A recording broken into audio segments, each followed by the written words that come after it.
Graça e paz, irmãos, tudo bem com vocês? Hoje nós vamos estudar aquele estudo sobre o episcopado, aquele que eu falei para vocês com o mapinha mental. Aqui está o mapinha mental, como eu já apresentei para vocês e falei algumas coisas, vamos só recapitular alguns pontos. Esse mapinha mental aqui é realmente um mapa bíblico, onde a gente pode ver a restauração de todas as coisas.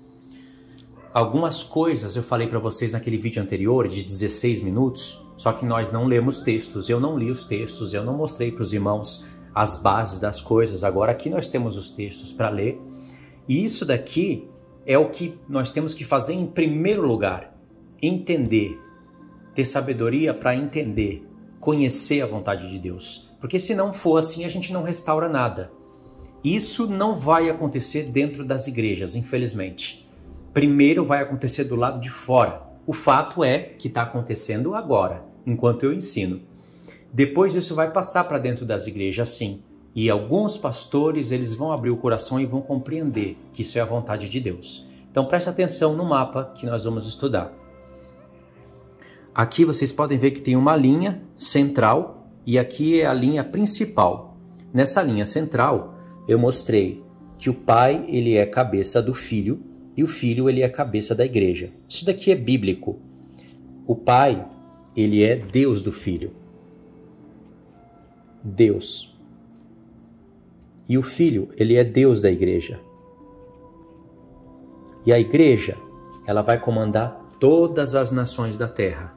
Aqui, ó, todas as nações da terra. Porque a igreja, quando se torna um com o filho, ela se torna um com o pai, porque o pai e o filho, eles são um por causa do mesmo Espírito.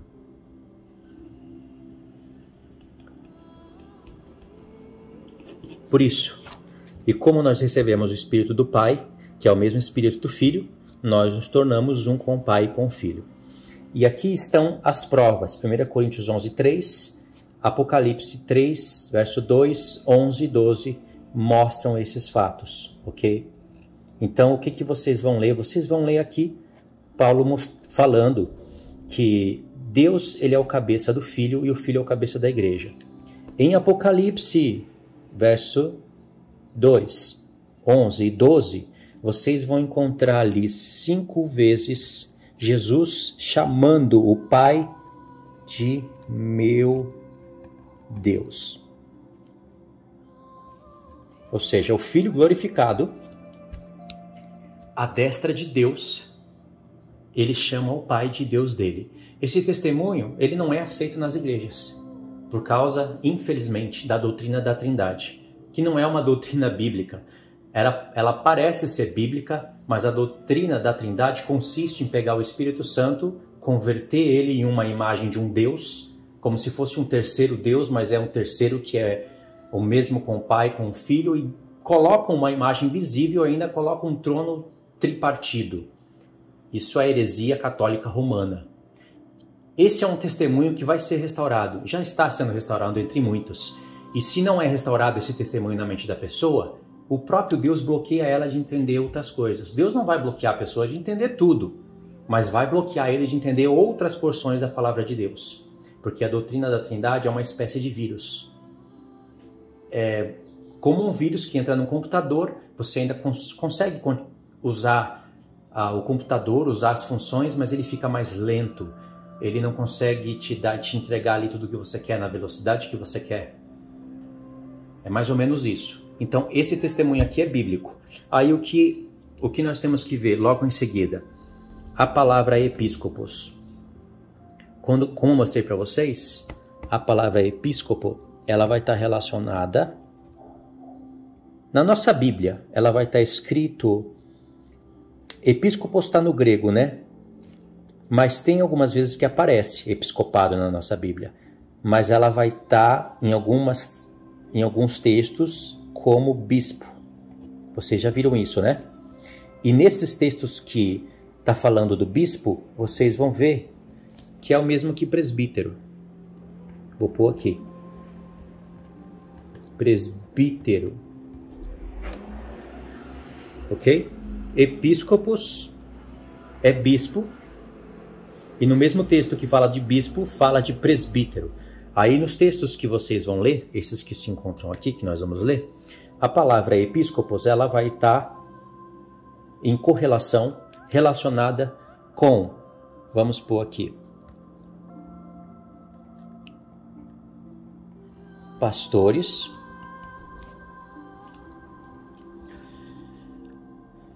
diáconos e mulher. Vai estar relacionada com essas três aqui, em alguns textos. Pastores, porque o episcopo, ele pastoreia. Diácono, porque o episcopo, ele lidera o diaconato. O diaconato que vocês estão vendo aqui, ó, os 5 diaconatos da igreja. Diaconato é ministério. Deixa eu colocar aqui. Ministério. Diaconato é ministério. Um pastor, ele tem diaconato. Esses 5 aqui, eles são diáconos, porque eles fazem parte de um ministério, cada um em seu ponto. Então, essas relações vocês vão encontrar em alguns textos. E a mulher, quando fala de diáconos, vai falar da mulher, ou quando fala do episcopo, vai falar semelhantemente à mulher, não que ela vai ser diaconisa, ou que ela vai ser bispa, ou que ela vai ser pastora, ou que ela vai ser mestra, ou qualquer um desses. É porque a mulher desses homens aqui, elas têm que dar um bom testemunho. Essa parte é uma outra parte que tem que ser restaurada dentro das igrejas, porque é uma ordenação do Senhor Jesus, uma ordenação que Paulo deu para Jesus. A mulher, ela não prega na igreja, a mulher, ela não tem esses ofícios. A mulher de um diácono ou de um episcopo, principalmente, já que ele é o supervisor geral, ela deve auxiliar o seu marido nessa obra. Não de pregar a palavra, mas de, num contexto geral, de cuidar bem dos seus filhos, da sua casa, dar um bom testemunho diante da igreja, auxiliar o seu marido nessa obra. Isso é incrível entender. Irmãos, não existe episcopado se a mulher do marido não dá um bom testemunho, porque aí ele já é reprovado. Está escrito, a mulher tem que ser de boa palavra, irrepreensível, com bom testemunho em tudo. E os filhos também. Aí que entra a função da mulher também, cuidar dos filhos. A mulher, ela dá o equilíbrio em tudo isso. Se ela for para a igreja pregar a palavra, primeiro é falta de conhecimento. Segundo, às vezes esse conhecimento chega nas igrejas, chega tanto no pastor como nela, e por causa da desobediência eles escolhem desobedecer. E para isso, quando eles precisam dar alguma explicação, eles distorcem a palavra do Senhor. E Paulo já mostrou isso pra gente, que ela seria distorcida. Tanto em 1 Coríntios 14 ele mostrou isso pra gente, como também no próprio contexto de 1 Timóteo 3, quando ele vai para Timóteo 4 e falar de apostasia, ele mostra que a palavra de Deus seria distorcida. Então, os próprios homens abriram brechas para o feminismo entrar dentro da igreja. Isso é desobediência. E em alguns pontos, desobediência consciente da palavra de Deus. Aí vem todos aqueles argumentos querendo atacar a verdade de Deus.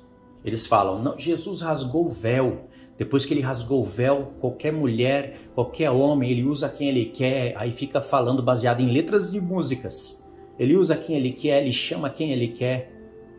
É engraçado que quando eles falam Jesus rasgou o véu, então quer dizer que na antiga aliança era proibido, né? Mas essas mesmas pessoas vão na antiga aliança para falar, não, Deus chamou mulheres lá. Irmãos, é uma contradição e eles nem percebem que eles estão se contradizendo. De fato, Deus chamou algumas mulheres lá, mas compara com o tanto de homem que ele chamou. E quando ele chamou algumas mulheres, tem um contexto que as pessoas ignoram.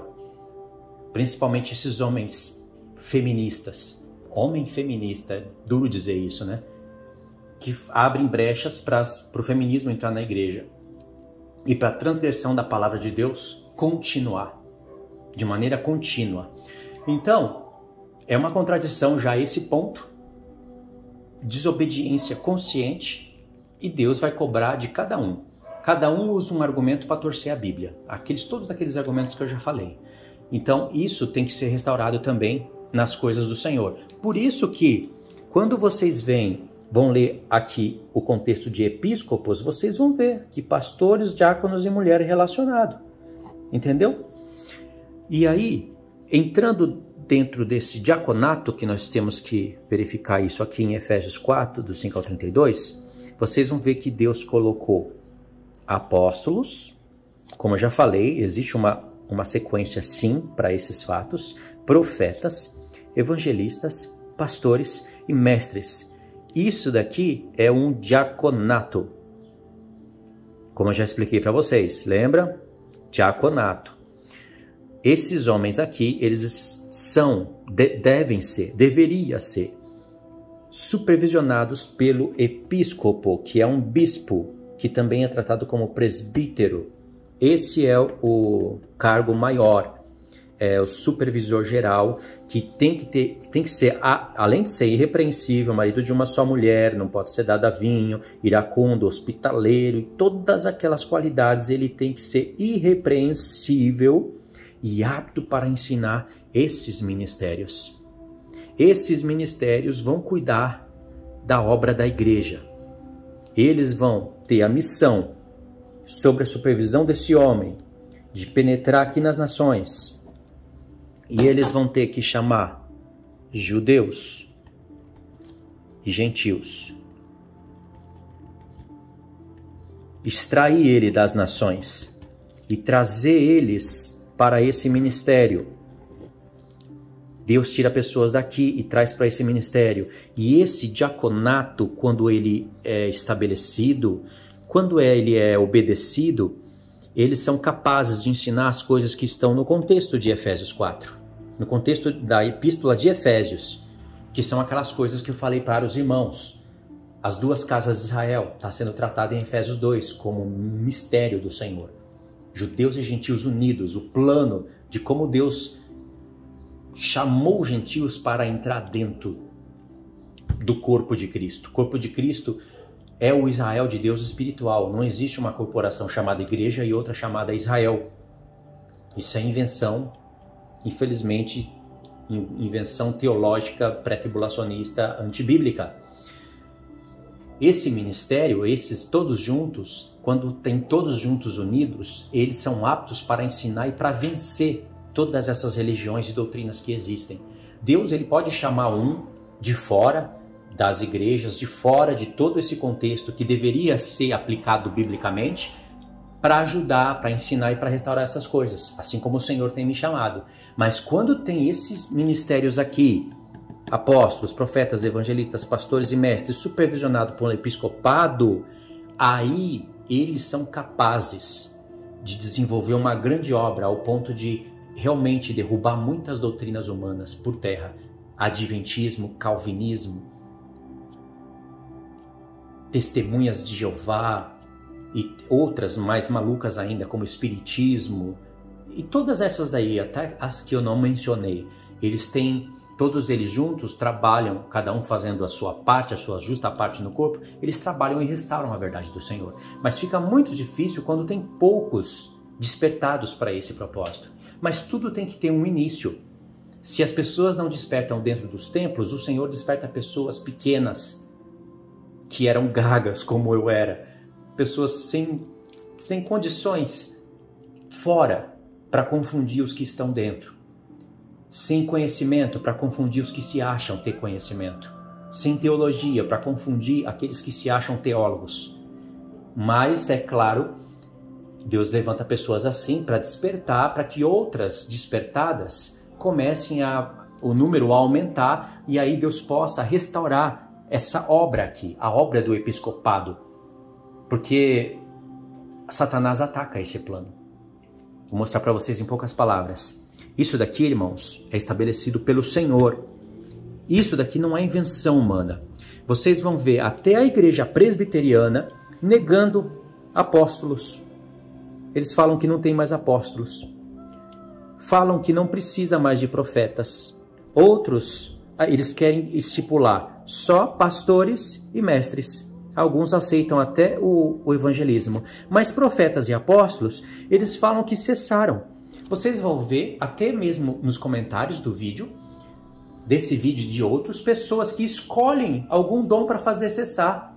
Não, eu não aceito o profeta. Outros. da igreja presbiteriana, Augusto Nicodemos, não, nós não aceitamos mais apóstolos. Os apóstolos são só aqueles 12 e Paulo.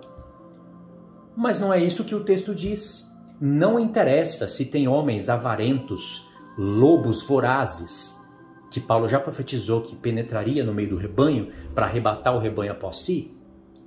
Não interessa se esses homens usam esses termos e escandalizam o evangelho. Existe apóstolo sim. Nós fazemos parte dos 12 apóstolos, irmãos. Não diretamente, mas indiretamente. Você conhece a foto da esposa do Senhor. A Nova Jerusalém, que está em Apocalipse 21, é um modelo de uma edificação da igreja. E lá você vai ver um edifício com 12 portas. Nelas escrita o nome das tribos de Israel. E o Senhor fala que para ter acesso à árvore da vida, que é a vida eterna, que está dentro da cidade, está escrito na tua Bíblia que tem que guardar os mandamentos de Deus para que você tenha acesso por uma das portas e tenha acesso à árvore, que entre por uma das portas e tenha acesso à árvore da vida. Não existe porta para a igreja presbiteriana, para a igreja Congregação Cristã do Brasil, para a igreja tal, para a igreja tal, para a religião tal, para a doutrina tal. Não existe porta para isso. Você vai entrar por uma das tribos. É isso que está sendo falado ali.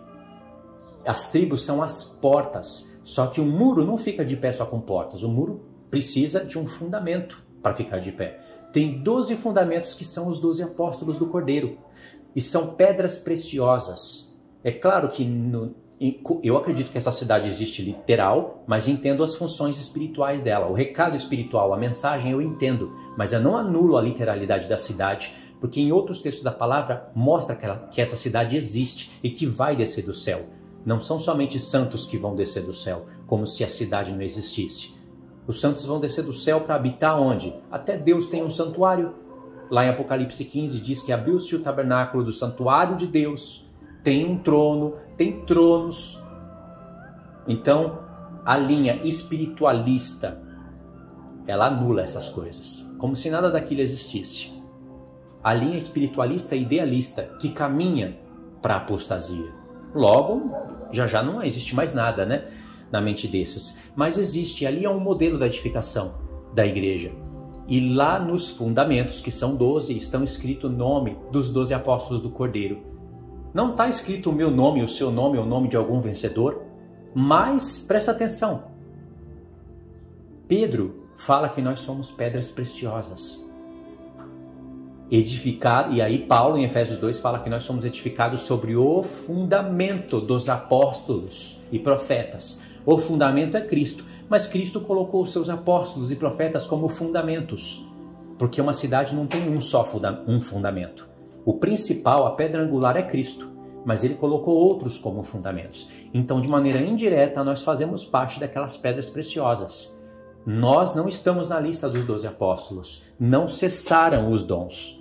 Em Apocalipse, para 7 igrejas, se não me engano, para a igreja de Éfeso, o Senhor fala que estava ali a favor deles, que eles colocaram alguns à prova, alguns que se diziam ser apóstolos. Aí o Senhor fala, e vocês colocaram à prova, gostei, e vocês acharam que eles estão mentindo, verificaram que eles estão mentindo. Eu aprovo isso. Ué, como? Pararam para pensar isso? Como que você vai colocar à prova os que se dizem ser apóstolos? Se fosse somente esses 12, os 12 apóstolos do Cordeiro, e Paulo, se fosse somente eles, esses daí, não precisava pôr nada à prova. Ia vir a pessoa dizendo, o Senhor me enviou, porque esse é o significado da palavra apóstolos, apostolê, enviou. O Senhor me enviou. A pessoa ia olhar e ia falar, ó, você não é João, você não é Tiago, você não é tal, você não é tal e você não é Paulo, mentiroso. Irmãos, isso não é colocar à prova, isso seria um besterol. Colocar à prova é investigar o que a pessoa está falando, a doutrina de Cristo, investigar. Ainda que a igreja não estava no primeiro amor, mas ela investigava a doutrina. Senão Jesus não poderia falar isso. Está vendo como esse povo não lê a palavra? E querem cessar alguns dos dons que Deus estabeleceu. Até mesmo esses da igreja presbiteriana, esses que se dizem reverendos.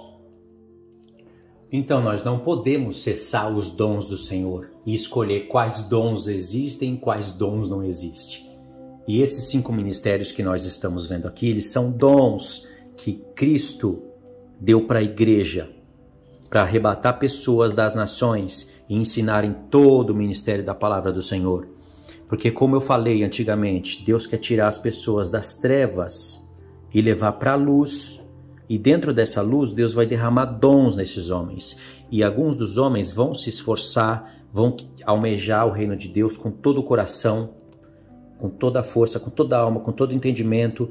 E Cristo vai subir alguns para o episcopado, para o bispo, para presbitério, para governar esses dons e administrar esses homens. Esse homem aqui, ele é o mais elevado.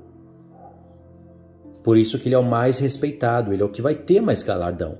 O Senhor vai separar todos os episcopos dele que chegaram a essa posição e foram irrepreensíveis. Quem exercer bem esse ministério aqui, Paulo chama de excelente obra. Isso é uma obra excelente, porque ele cuida desses ministérios, ele é apto para ensinar. Na verdade, o Senhor quer tirar todos os filhos das trevas, trazendo para a luz, mas ele quer fazer todos chegarem aqui, ó. Daqui, passar por aqui e chegar aqui. Todos vão ser episcopos? Infelizmente, todos não vão ser episcopos. Todos serão apóstolos? Todos serão profetas? Todos serão evangelistas ou pastores ou mestres? Não, não serão. Mas Deus, ele faz isso como num corpo. O apóstolo Paulo fala do ministério do corpo aqui. Mas a vontade do Pai é que todos chegam a episcopos, ok? Então, não podemos cessar os dons. Não interessa se existe falso profeta. Falso profeta que existe não anula os profetas do Senhor. Não interessa que existe Valdemiro Santiago e outros que se chamam apóstolos e são avarentos, lobos vorazes. Esses homens não podem invalidar a palavra de Deus.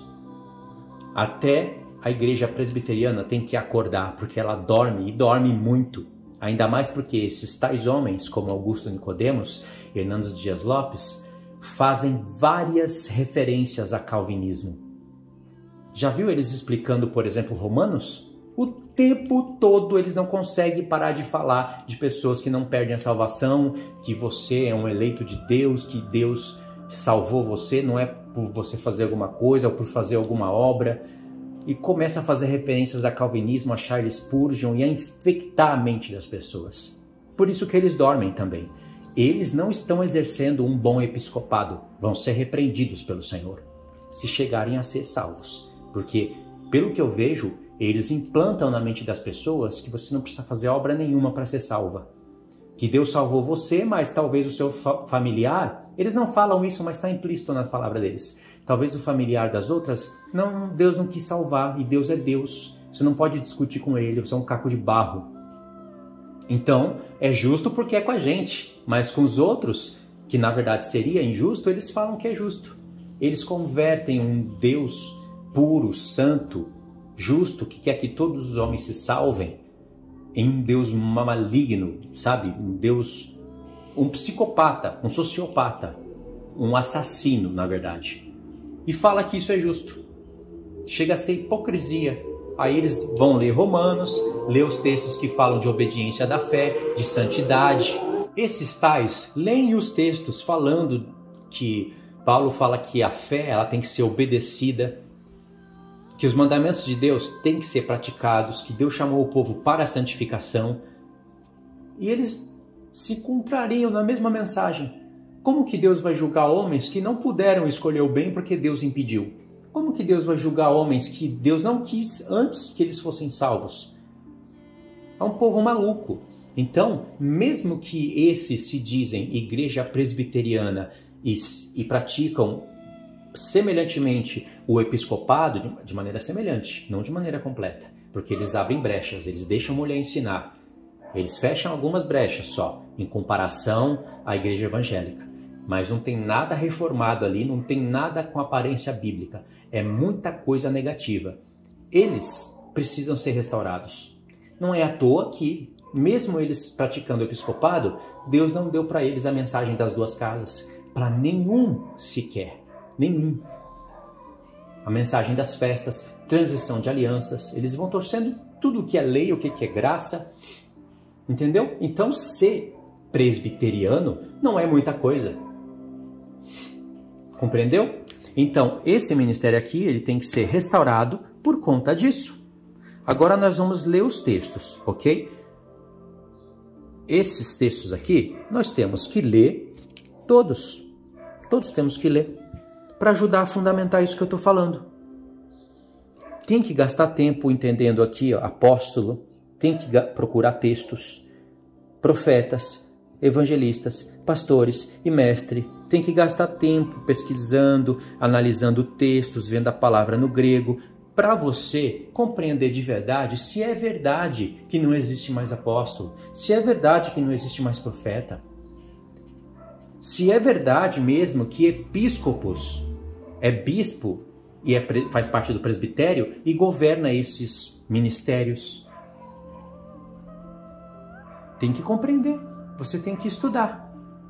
Talvez você não vai estudar ao ponto de transmitir, talvez, mas você tem que pelo menos entender, para você poder pôr à prova os que se dizem ser episcopos, mas não são. Jesus não falou que é a favor daqueles que colocam à prova os que se dizem ser apóstolos, mas não são? A mesma coisa é com o outro. Tem que pôr à prova os que se dizem ser pastores. Tem que pôr à prova os que se dizem ser mestre. Tem que pôr à prova os que se dizem ser episcopos. Eu coloco à prova Hernandes Dias Lopes e Augusto Nicodemos, reprovados no episcopado. Nenhum episcopado aprovado pelo Senhor Jesus ensinaria o calvinismo.